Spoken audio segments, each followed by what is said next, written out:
দেখুন, তৃণমূল কংগ্রেস হচ্ছে দায়িত্ব নিয়ে আমরা অভিযোগ করেছি। আপনি জানেন বোধহয় যে আমাদের বিরোধী দলনেতা নিজে ইলেকশন কমিশনে গিয়ে আমরা ওটা কাল আমরাই এক্সক্লুসিভ চালিয়েছি।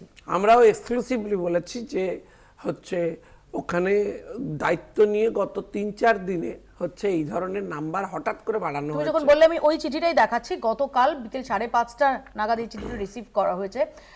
নির্বাচন কমিশনে এই চিঠি দিয়েছেন বিরোধী দলনেতা শুভেন্দু অধিকারী, এবং যেখানে তিনি ইমিডিয়েট ইন্টারভেনশনের আবেদন জানিয়েছেন সেকেন্ড ফেজ এসআইআর এ, কারণ তিনি আশঙ্কা প্রকাশ করছেন যে সেকেন্ড ফেজটা অত্যন্ত ক্রুশিয়াল, এবং এই সেকেন্ড ফেজে যদি গরমিল করা হয়, কারচুপি করা হয়, তাহলে ভোটার লিস্ট কম্প্রোমাইজড হবে, তার যে ইন্টিগ্রিটি, তার যে স্বচ্ছতা, তা কম্প্রোমাইজড হবে। তিনি দুটি আবেদন রেখেছেন, যে এক, মাইক্রো অবজারভার নিয়োগ করা হোক এই সেকেন্ড ফেজ, তাদের মনিটরিংয়ে এটা হোক, এবং মাইক্রো অবজারভাররা যেন সেন্ট্রাল গভর্নমেন্ট এমপ্লয়ি হন। দুই, 100% সিসিটিভি কাভারেজে হিয়ারিং হোক, স্ক্রুটিনি এবং হিয়ারিং হোক।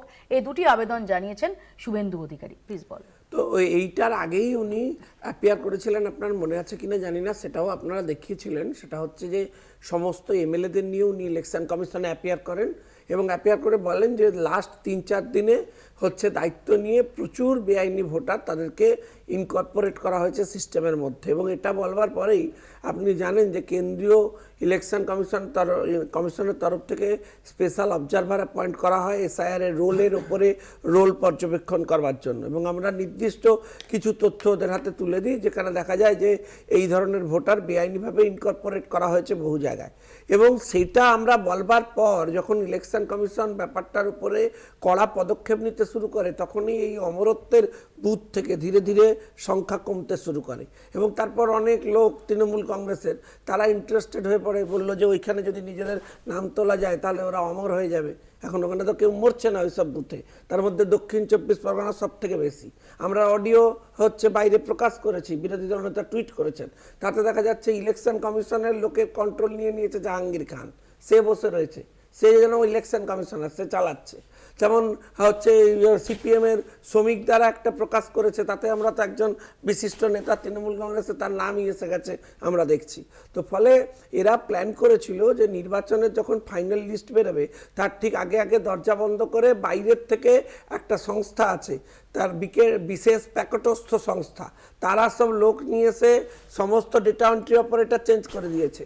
সরকারি কোনো ডেটা এন্ট্রি অপারেটর নেই, সব নিজেদের লোক ঢুকিয়ে এই সমস্ত করে নাম তুলেছিল, তার জন্যই আজকে এই অবস্থা হয়েছে। সম্রাট, তাহলে শঙ্কুদের বক্তব্য হচ্ছে যে আসলে এই গরমিলটা হচ্ছিল, এরপর এটা সামনে এসে যাওয়া এবং ইলেকশন কমিশনের তাদের যে কঠোর বার্তা, সেই কঠোর বার্তায় নাম্বারটা কমে 7-এ এসে দাঁড়িয়েছে। দেখো, প্রথমে বলি 2208, এটাতে সন্দেহ প্রশ্ন, এবং সংখ্যাটা কমতে কমতে 7-এ এলো। সূত্র অবশ্যই নির্বাচন কমিশন। তা 7টা যদি মেনে নেওয়া যায় তাহলে 2208 হতে পারে, সম্ভাবনা কিন্তু থেকে যায়, সেই প্রসঙ্গে আমি আসছি না। প্রশ্ন আবার এখানে 2208 যেমন হতে পারে, যদি 7টা মেনে নেওয়া হয় তাহলে সেটা 4416 হতে পারে। যে কোনো সংখ্যা হতে হয়, 7-এ যদি হয় তাহলে হয়, এটা 7টা যদি হয় তাহলে হয়। এবার দ্বিতীয় প্রশ্ন হচ্ছে যে প্রতিটা ক্ষেত্রে BLA 2, বিজেপির BLA 2রা নিশ্চয়ই ছিল, তারা ছিল তো? ছিল না। আচ্ছা, ছিল না। ছিল না কেন? এক সেকেন্ড, দুটো বিষয়। প্রথম কথা হচ্ছে, সংক্ষেপে এক লাইনে বলে দেবো। প্রথম কথা হচ্ছে, আমি দেখলাম এটা ওদের মুখপাত্ররাও এটা বারবার বলছেন যে BLA 2রা কেন আইডেন্টিফাই করেননি। BLA 2 হোক, BLA 3 হোক, আরো 10টা রাজনৈতিক দলের রিপ্রেজেন্টেটিভ হোক, দিস ইজ নট ইম্পর্টেন্ট যে অন্য রাজনৈতিক দলের লোক বলবে কি বলবে না।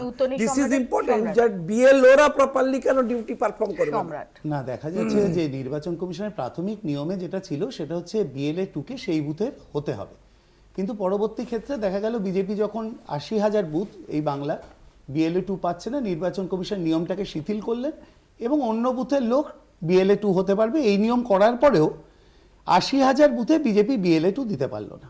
Baseless allegation. না, এই তো তুমি তো বললে BLA 2 ছিল না। তুমি তো বললে, আমি উনি রেসপন্স করছেন, BLA 2 তাই জন্য ছিল আমি রিপ্লাই দিচ্ছি। আচ্ছা, BLA 2 ছিল না। তা যদি এরকম কোথাও অনিয়ম বা গরমিল থেকে থাকে তাহলে BLA 2, বিজেপির যারা BLA 2 ছিল তারা আপত্তি করতে পারতেন, নির্বাচন কমিশনের কাছে আপত্তি করতে পারতেন, ইয়ারোর কাছে করতে পারতেন, বা নিজেদের সোশ্যাল মিডিয়াতেও জানাতে পারতেন যে এরকম অনিয়ম হচ্ছে। কোথাও কিন্তু এই সূত্র আমরা পাইনি। কিন্তু আমি এই কথা বলি যে পশ্চিমবঙ্গে এখনো পর্যন্ত যে পর্যন্ত প্রক্রিয়া সম্পূর্ণ হয়েছে তাতে কোথাও ডগবাবুর নাম দেখতে পাইনি, কুত্তাবাবু দেখিনি, কুত্তিয়া দেবী দেখিনি, বা সোনালী ট্র্যাক্টর দেখিনি। আমাদের এখানে রাজ্যের বিএলওরা যথেষ্ট ভালোভাবে কাজ করছেন। কিন্তু প্রশ্ন তো এসআইআর নিয়ে, প্রশ্ন তো সঙ্গতি নিয়ে, বা কিছু কিছু জায়গা থেকে দেখা যাচ্ছে যে বিএলওদের ওপর, বিএলওদের ক্ষেত্রে নতুন নতুন নির্দেশিকা পালনের ক্ষেত্রে